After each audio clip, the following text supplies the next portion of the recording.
આપ જોઈ રહ્યા છો ICP 24 ન્યૂઝ। જોઈએ આજના સમાચાર। સંત શિરોમણી શ્રી જલારામ બાપાની આજે 225મી જન્મ જયંતિની ઉજવણી નિમિત્તે માંજલપુર મંગલેશ્વર મહાદેવ જલારામ બાપા ટ્રસ્ટ દ્વારા શોભાયાત્રાનું આયોજન કરવામાં આવ્યું હતું।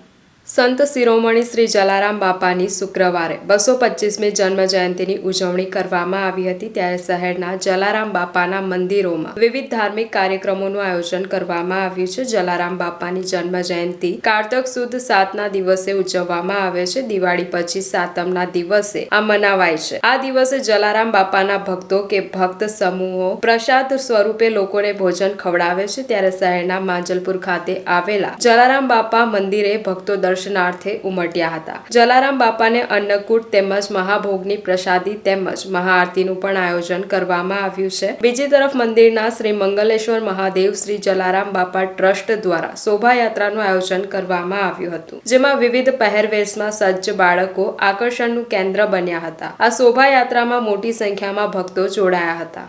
મહાદેવ જલારામ બાપા ટ્રસ્ટ દ્વારા હર વર્ષની માફક આ વર્ષે બી જલારામ બાપાની 225મી જન્મ જયંતિ ઉજવાઈ રહી છે ધામધૂમથી।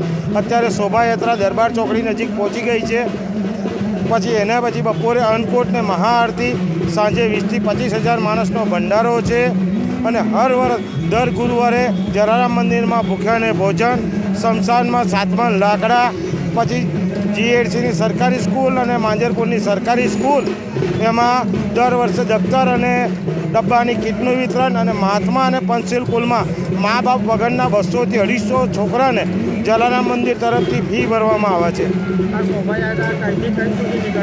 માંજલપુર જલારામ મંદિરથી નીકળી પ્રમુખ પ્રસાદ ચોકડી, દરબાર ચોકડી, યુવા મોલ, સરસ્વતી 4 રસ્તા, સરસ્વતી 4 રસ્તાથી માંજલપુર ગામથી શનિદેવ મંદિર થઈ પરત જલારામ મંદિર પહોંચી અન્નકૂટ અને મહાઆરતીનો કાર્યક્રમ। પરમાર રહીજી બી કાઢી જશે।